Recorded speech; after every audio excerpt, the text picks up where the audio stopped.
Hello everyone, welcome back to Spectrum classes. In this video, I'm going to discuss about the polymers. So first, what are called polymers? Degree of polymerization, functionality of polymers, which is very important and in last semester it has been asked. Classification of polymers, and about the classification I have discussed all the example therein, and two important points about the classification of polymer is tacticity of polymers and difference between thermoplastic and thermosetting polymers is again very important topic, so I have also discussed in this video. So these many topics I have discussed in this video. In the next video I will discuss different type of addition and condensation polymers with their properties and applications. So these two videos are very important for your exam point of view. So let's start with the video.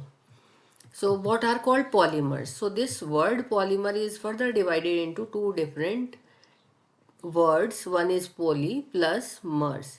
So poly stands for many and mers stands for repeating units, right? So right now you can understand this repeating unit, like here I have shown it with the blue circles. So I have repeated these blue circles which represents molecules. So and a number of times we are repeating this unit. These repeating units are known as monomers, right? So this one blue unit, we can say it as a monomer. Right now this is a pictorial representation only or symbolic representation, right? Now monomers, we understand that some repeating units are known as monomers, but I have not described it at all here. That I will describe in the next slides. But what is called polymer? So the answer of this question is a polymer is a long molecule formed by joining together thousands of small molecular units that are also known as monomers by chemical bonds. So these monomer units attached with one another by chemical bonds. Because of their large size, these are also known as macromolecules. Macro means bigger molecules. So this is an objective question that polymers are macromolecules, or in this way also that polymers are macromolecules. Are all macromolecules are polymers? No, that is actually not correct, that all macromolecules are polymers. So this is very interesting and important question from the competitive exams. Now, the process of formation of polymers is called polymerization. So, there is a difference between these two terms, polymers and polymerization. So, here what we understand, monomers, polymers and polymerization, right? In the next, I am showing you few of the examples. So here I have written few names of the polymers, right? So you are very much familiar with these names. Polyethylene, which is represented by PE, polyvinyl chloride PVC, polypropylene PP. So their monomers are written over here. So polyethylene, as the name suggests, ethylene. So here we use common names. Fine. Ethylene. So ETH stands for two carbon atoms. Two carbon atoms with one double bond are known as ethylene. So this behaves like a monomer. Which molecule will behave as monomer, that we are going to discuss while we are discussing about the functionality of the monomers, right? So right now I am not talking about which molecule will behave as a monomer, right? So but this is a monomer unit. Now monomer for polyvinyl chloride. So here the interesting point is vinyl, this vinyl. So the interesting point here is this vinyl. So what is called this vinyl and this chloride? Actually here we are just replacing this one with the chlorine atom, right? And this double bond, see, double bond C, and this position is known as vinylic position. As we use common names here, therefore we are calling it polyvinyl chloride since our H is replaced with the chlorine. So this is the polyvinyl chloride. Similarly for polypropylene. So polypropylene having the structure, this propylene means three carbons are there. So we are replacing this H by this CH3, right? Now you have a question. If we say this as polyvinyl, then why we are not saying it that vinyl methyl? Actually, in this case, we are using the long chain. So here 1, 2 and 3 carbon chain we are using. So propylene we are using propylene word. Otherwise we use ethylene word. And here no ethylene is there. That is why we are calling it vinyl. Now you may get confused what is called vinyl. So vinyl is when C double bond C and Cl group is there, rest of the valencies are completed by H. So this is how the nomenclature we followed in case of polymers, right? So this is our polypropylene. Now coming to the formation, these are all our monomers or repeating units, and now we are forming the polymers. So here this blue part shows that this is the repeating unit. I can show it to you in this manner, right? And here these are also the repeating units. And there is an important method.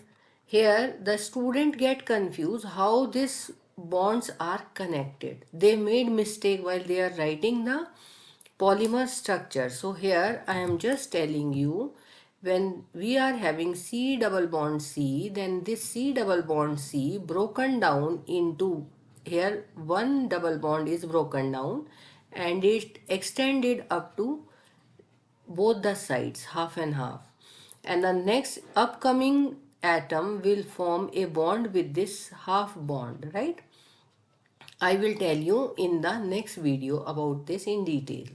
So here you are not making the double bonds, right?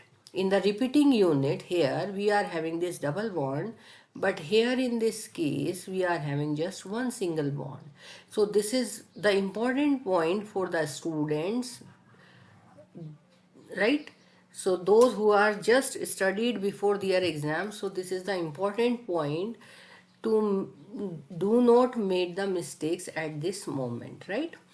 So this is the repeating unit and how it is connected with other atoms. So break this bond and extend this one bond into half and half, and so that it can make another bond with the next unit, which is again having half and half bond due to the breaking of this bond, right? So this is how you can understand first. Now there is another way to write this polymer. This is called shorthand representation of a polymer. So what I told you here, here is the repeating unit with double bond, but here what you will see, here is a single bond and half, this is called half bond. I will explain it in detail in the next video, right? So no need to worry about this. So one single bond, half bond and half bond. Half means it is not completed yet, and whole times n. Now question comes, what is called n? So here n means the polymer contains a very large number of repeating units, and this is the repeating unit which is shown inside the brackets, and times n means this unit we have to repeat n times. Clear? So these are the important point which a student made mistakes. Now, similarly, you can write down the polyvinyl chloride. So, how you are going to write down? So, you will again, you just split this double bond into single bond and half extensions. And here is the repeating unit, here is the chlorine. So, here Cl atom, and similarly you can write down it in shorthand forms. So in writing shorthand forms you can write down in this manner: CH2 double bond CHCl whole times N. Fine. So this is shorthand representation of polyvinyl chloride. Similarly, for polypropylene, so here is the repeating unit inside this blue, and double bond is not there, and we extended this half and half, which attached with the another units. Clear? Now coming to the next, what is called degree of polymerization. What is that? And which we have discussed in the first slide. So the total number n of single monomer units. So the total number n of single monomer unit, right? Monomer units combined together to form a polymer is known as its degree of polymerization. Degree of polymerization affect physical mechanical properties of a polymers.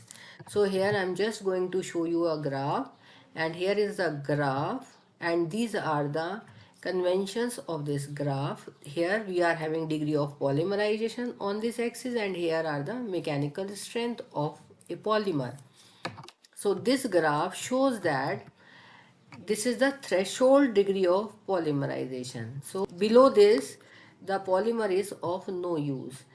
Here a polymer shows maximum or full mechanical strength, and at this point here the mechanical strength is this, and at this point if we draw a line and we get this degree of polymerization, which is very important for the mechanical strength or mechanical properties. So this is the degree of polymerization which is desired for commercially useful polymers.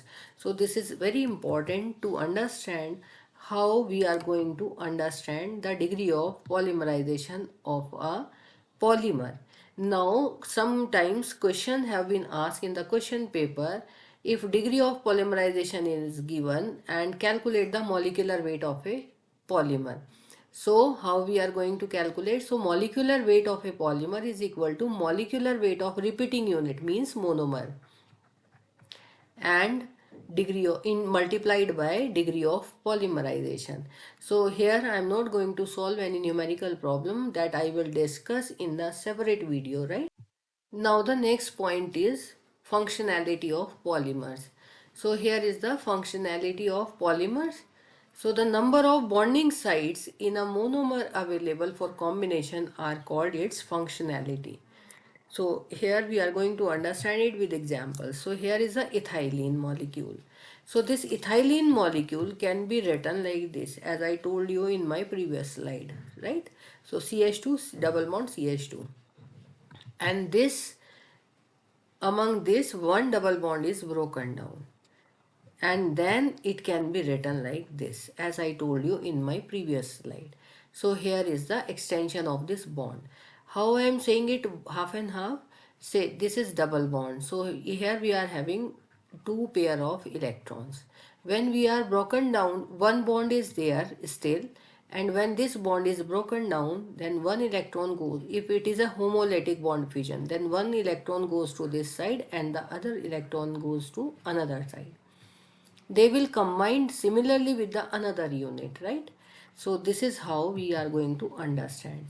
So two single bonds become available for bonding, right? So this molecule is known as bifunctional monomer, which is the essential condition for a molecule to be a monomer.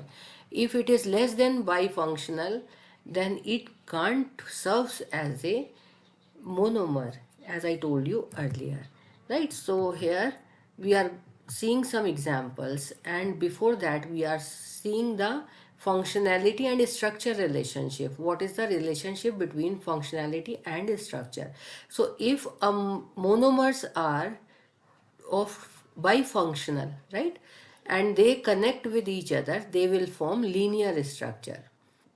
If the functionality of our monomer is 3, then they will form three-dimensional network polymer. And if we are talking about the mixture or copolymers, then If major is with 3 functionality and minor is with 2 functionality, then they will form branch chain polymers.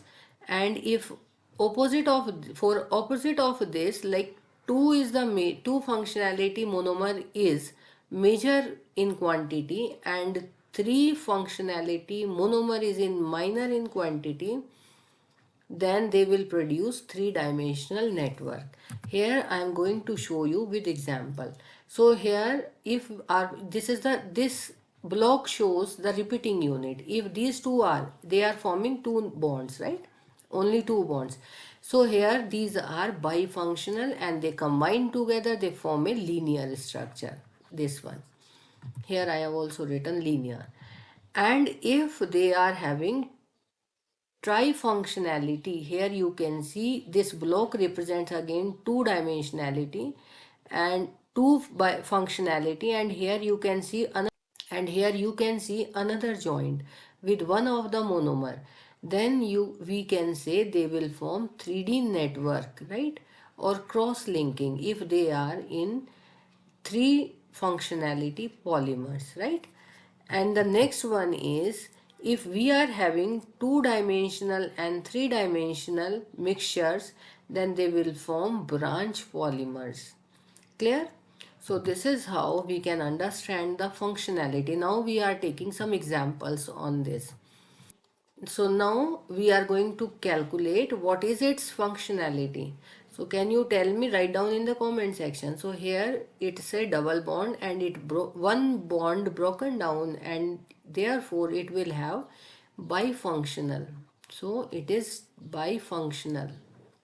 So this is having three bonds altogether. So leave one bond and break two different bonds. On breaking of one bond, we get bifunctional. On breaking of two bonds, we will get tetrafunctional. What about this? It is having functional groups, right? They can react and they will produce new bonds, right? So this is having two functional groups, therefore it is a bifunctional. What about this aniline? Here I forgot to mark this, right? So what about this aniline? So aniline is monofunctional. Will it serve as monomer or not? Because it is monofunctional, it is having only one functional group, so it will not serve as a monomer, because to become a monomer there is a minimum condition to be a bifunctional molecule, right? So these are the questions and their solutions. Now I can tell you the tips and tricks for this. So if we are having number of double bonds, then we can count double bonds. So it has one double bond, multiply by 2. So the number we will get, that will be its functionality. So it is of bifunctional. For this triple bond, we need to calculate the number of triple bonds. So how many triple bonds are there? Only one triple bond is there. Multiply it by 4. So what will be the functionality? So tetrafunctional will be this polymer. Now calculate the number of functional groups or reactive groups, and that will be its functionality. So it is having two reactive groups or functional groups, so it is bifunctional. Now what about this? Same is the case with this again. So it is monofunctional because it has one reactive group, and this will not serve as a monomer. So this question can also be asked, right? Now classification of polymers. So I have drawn this table. So I will explain all and each and every word written over here. So origin of polymers first. So they can be natural like cellulose, jute, silk, etc., and they can be semi-synthetic like cellulose nitrate, etc. They can be purely synthetic as we prepared by addition and condensation polymerization. So here few are the examples. natural polymers, semi-synthetic polymers, synthetic polymers. Their physical states, when they are organized in order, they will be called semi-crystalline. When they are random, they will be amorphous in nature, right? They are bio-friendly nature, so they can be biodegradable and they can be durable. Majority of synthetic polymers are durable. Now coming to the types of monomers. If my monomer is like ethylene, CH2 double bond CH2, and if my monomer is this type, CH2 CHCl. So here this Cl will pull out the electrons towards its side because of the electronegative effect of this. So this will create positive and negative charges over there. Fine. So this will be a polar molecule. However, this is non-polar molecule. So if our monomer is non-polar, they will create non-polar polymers. And if our monomer is polar, then they will form polar polymers, right? So on the basis of the nature of the monomer, we can predict their polar and non-polar nature also. Now coming to the next, conducting nature. So if they can conduct electricity, they will be conducting. If they cannot conduct electricity, then they will be insulator. Initially it was known that all the polymers are insulator. But later on, conducting polymers have also been prepared, and therefore this term comes into existence, right? Now coming to the next, number of monomers. If all the monomers are of same type, right? If all the monomers are of same type, then that is termed as homopolymer. If our monomers are of different type, then they will be called as copolymers. Say examples of homopolymer and copolymer. So if all the repeating units are of same type, then that are known as homopolymers. Now copolymers, here that is why I have written it here in red. So random means if there is no such arrangement between the repeating units, they are not in any of the order, then that are called as random copolymers. If they are in alternate fashion, like first one unit, second unit, then one unit, then second unit, then one, then second, then that is known as alternate copolymer. If they are forming different chains, half is different and some part is different, then that are known as, if I do this, so two different blocks are there, therefore this is termed as block copolymer. Now coming to the next, this is no, here we are having backbone of one type of polymers. Here you can see this is the backbone. Another monomer will form pendant like structure, then this type of copolymer is known as graft copolymer, right? So these are different types of polymers, homopolymers, copolymers, with their examples, right? Now coming to the shape of the polymers. So here we are having linear, branched and cross-linked polymers. So that I am going to show you here. So here you can see linear, and examples are HDPE, PVC. These are formed actually by coordination polymerization that we are going to discuss in the next video. Branch copolymer, these are polymerized by radicals, right? So they therefore they are forming chains. And cross-linking polymers, these are formed by the condensation polymerization, so that we are going to discuss in the next video again. So these are different type of polymers based on their. Now coming to the tacticity. So here is the tacticity. So this is again very important, and question has been asked on this topic, tacticity. And this is also important from the competitive and interview point of view.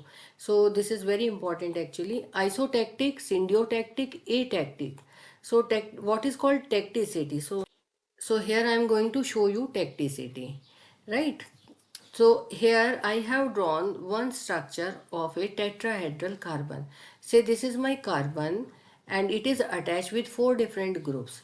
These two black lines are passing through one plane, and this green line is towards my side or before the screen of my laptop, and this yellow is behind the screen of the laptop, right? So you can imagine in that way. And the laptop screen is like this, which is shown here by the red lines, right?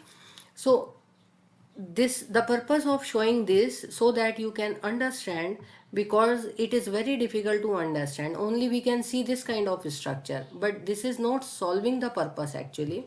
Therefore I have drawn this type of structure over here. So what is called isotactic? Iso means same. I have written over here, same means iso. So in isotactic, the configuration of polymer with respect to the functional groups is same. That is, all the functional groups lie on the same side of the chain. So this is written over here. So some of the students made a mistake while you are preparing for competitive exam. So this is again very important question, and you need to understand it correctly, right? So if you are talking in this manner, so all the benzene rings are on the same plane. So if next unit will be attached to this, so your benzene will be on the green side. So this is above the plane, not behind the plane, right? In this manner you need to understand this point. So again you are having this and this, no behind the plane. Getting my point? So this is important, that in isotactic the configuration of polymer with respect to your functional groups is same. That is, all the functional groups lie on the same side of the chain. So same side means they are above the plane or they are behind the plane, right? No above and below can be exist in case of isotactic. Now coming to the next one. So the next one is atactic polymers. Atactic polymers means they are randomly arranged. There is no order where the functional groups are attached. So here I am showing you this type of structure. So you can understand that these are behind the plane. They are attached to this yellow, right? They are attached to this yellow. So and these two are attached with your green, right? So these two are above the plane and these three are behind the plane. So this type of polymers are known as atactic polymers. The next one is syntactic polymers. So in this they are arranged alternating fashion. Alternating means if one is, here I am going to show you, if your one is attached to this green, then the second coming functional group is attached to your yellow, then green, then yellow. So one is above the plane, the other one is behind the plane. So this is the correct way to understand this, and on that basis, on the basis of tacticity, their properties are also dependent. These all are having the same formula, but they are different structures. So their properties are changed on the basis of their tacticity. This isotactic and this syntactic have high melting point, and they are less soluble in any of the solvent. However, this is having low melting point and easily soluble. And one more thing, if you are preparing for any competitive exam, this is generally prepared by the coordination polymerization. We are using Ziegler-Natta catalyst for this purpose, right? So I will discuss it in the next video.